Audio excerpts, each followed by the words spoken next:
নমস্কার সকলকে। তো চলুন আজকে সকলের সঙ্গে শেয়ার করে নিই স্বপ্ন পূরণের দিন, যেটা অনেক আগেই ভিডিওটা শেয়ার করা উচিত ছিল, তবে ব্যস্ততার কারণে এডিট করে উঠতে পারিনি। অবশেষে আজকে সকলের সঙ্গে শেয়ার করে নিই। তো এই দিনটি ছিল আমার স্বপ্ন পূরণের দিন। একটা বিষয় আছে না, মানে চাইলেই সব কিছু পাওয়া যায় না, আবার না চাইতেও অনেক কিছু পাওয়া যায়। ঠিক আমার সঙ্গে এমনটাই ঘটেছে। যখন আমি চেয়েছিলাম এই জি বাংলার দিদি নাম্বার ওয়ানে মঞ্চে যাওয়ার জন্য, অনেক বছর ধরে চেয়েছি। আমি কিন্তু কখনোই যেতে পারিনি। অনেক বছর ধরে চেয়েছি, অনেক জায়গায় অডিশন দিয়েছি। আর যখন আমি কলেজে পড়তাম না, তখনও রানাঘাট কলেজে অডিশন হয়েছিল, তখন গিয়েও অডিশন দিয়েছি আমি।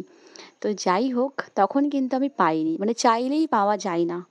আর এখন কিন্তু না চাইতেই আমি পেয়েছি, ওনাদের কাছ থেকে ডাক পেয়েছি এবং সেখানেই বেরিয়ে পড়েছি।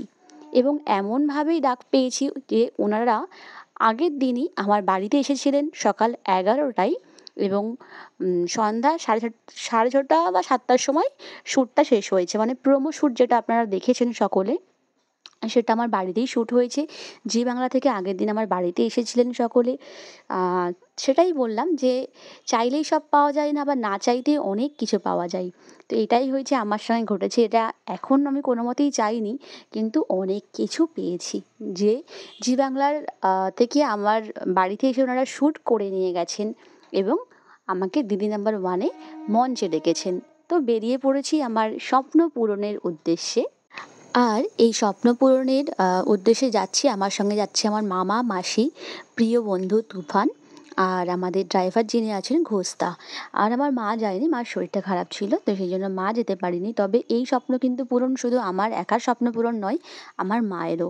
আমার মা রোজই দিদি নাম্বার ওয়ান দেখে এবং আমাকে বলে, মানে অনেক বছর ধরে এই মঞ্চে আমার মা আমাকে দেখতে চেয়েছিলেন। তো ফাইনালি পৌঁছে গিয়ে মেকআপ রুমে রেডিও হয়ে গেছি এবং নিজেকে দেখছি যে এটা কি সত্যিই আমি, আজকেই কি আমার স্বপ্ন পূরণ হতে চলেছে, মানে এরকম জাস্ট ভাবছিলাম এবং নার্ভাস ছিলাম যে কি বলবো, কি হবে, মানে কিছুরই বুঝতে পারছি না। এত অল্প সময় যে এত কিছু আমার সঙ্গে ঘটে যাবে, সেটা আমি কখনোই ভাবিনি। তো যাই হোক, আমি ভীষণ আনন্দিত। আপনাদের সকলের আশীর্বাদ এবং ভালোবাসার মাধ্যমেই হয়েছে। আমি এটাই বিশ্বাস করি যে ভালো কর্ম করলে সবসময় ভালো কিছুই পাওয়া যায়, এটা আমার বিশ্বাস, এবং আমি চেষ্টা করি ভালো কিছু করার। তো যাই হোক, ফাইনালি কিন্তু আমার রচনাদির সঙ্গে দেখা হয়ে গেছে এবং প্রত্যেকটা মেয়ের যে ইমোশন, এই মঞ্চ নিজের স্ট্রাগেলের গল্প তুলে ধরার, সকলের সঙ্গে শেয়ার করার সেই মুহূর্ত, যখন আমি নিজের গল্প সকলের সঙ্গে শেয়ার করছি। অনেকেই হয়তো ইতিমধ্যে দেখে ফেলেছেন, যারা এপিসোডটা দেখেছেন তারা তো জানেন, এবং যারা আমার ফোনের মাধ্যমে দেখেছেন এপিসোডটা, অনেকেই দেখতে পারেননি ঝড় বৃষ্টির কারণে। তো অনেকেই আবার পরবর্তীতে জি5 অ্যাপের মাধ্যমেও দেখেছেন। তো যাই হোক, ফাইনালি খুব ভালোভাবে কাটলো। আর তারপরে দেখা হয়ে গেল এই যে আখের রসের এই দিদির সঙ্গে। এনার বাড়ি চাঁদপাড়াতে। তো ইনি আমার ফুচকার গাড়ি দেখে অপেক্ষা করছিলেন কখন আমার সঙ্গে দেখা হবে। অনেকগুলো ভিডিও করেছেন আমার সঙ্গে, আর আমারও খুব ভালো লাগলো ওনার সঙ্গে দেখা হয়ে। প্রথমে তো চিনতে পারিনি, তো তারপরে অনেক পরেই চিনতে পেরেছি এবং মনে পড়লো হ্যাঁ, আমি ফোনে ভিডিও দেখেছিলাম ওনার। তো যাই হোক, খুব ভালো লাগলো পরিচয় হয়ে। তারপর বেরিয়ে পড়েছি বাড়ির উদ্দেশ্যে। স্বপ্ন পূরণ করে বাড়ির উদ্দেশ্যে আসছি এবং ভাবছি কতক্ষণে আসে, আবার পরের দিন স্টলে গিয়ে আমি এই স্বপ্ন পূরণটাকে ছোট্ট করে উদযাপন করব।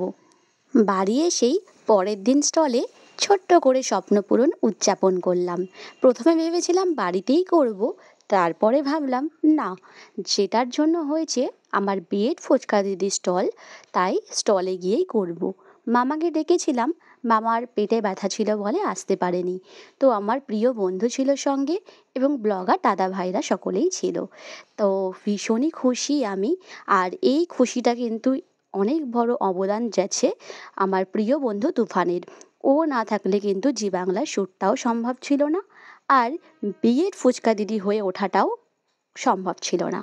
অনেকটাই অবদান রাখে তুফান, যার জন্যই আমার এই বিয়ের ফুচকা দিদি হয়ে ওঠা, আর বিয়ের ফুচকা দিদি হয়েই আমি দিদি নাম্বার ওয়ানে যেতে পারি।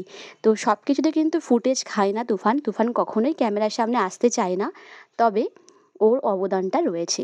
অনেক ধন্যবাদ এবং ভালোবাসা রইল তুফান তোর জন্য। সত্যি কথা বলতে আমার অনেক লাইফে স্বপ্ন, ছোটোবেলা থেকেই শুধু স্বপ্ন দেখি এবং একটা করে স্বপ্ন পূরণ হয়, কিন্তু সেই স্বপ্ন খুব কমই সেলিব্রেশন আমি করি। এর আগেও আমি জি বাংলার বাংলা ডান্সে সাপোর্টিং ডান্সে কাজ করেছিলাম। ওটা আমার একটা স্বপ্ন ছিল যে মেন পার্টিসিপেটই করবো, কিন্তু জুনিয়র হতো তো, ডান্স জুনিয়র, আমার বয়সটা তখন জুনিয়র থেকে একটু বেশি হয়ে গেছিলো, তো সেই জন্য আমি করতে পারিনি। কিন্তু সাপোর্টিং ডান্সে আমি গিয়েছিলাম, স্বপ্ন পূরণ হয়েছিল যে মঞ্চে আমি পারফর্ম করতে পেরেছি। তারপরে আমি সঙ্গীত বাংলাতে গিয়েছিলাম পুজোর সেরা প্রেমে, সেখানেও আমার স্বপ্ন পূরণ হয়েছে, তাও আমি সেলিব্রেশন করিনি। তারপরে আমার সেলিব্রেশন শুরু হয়েছে, শুধু একটাই করেছি, সেটা হচ্ছে আমার ইউটিউবে যখন অ্যাডসেন্স লেটার এসেছিলো তখনই আমি শুধু একটা সেলিব্রেশন করেছিলাম। আর আজকে সেলিব্রেশন হবে দিদি নাম্বার ওয়ানে যে মঞ্চ, এই মঞ্চ প্রত্যেকটা মেয়ের কাছে ইমোশন, তো এই মঞ্চে যে আমি গেছি এবং আমার স্বপ্নটা পূরণ হয়েছে, তার জন্য সেলিব্রেশন।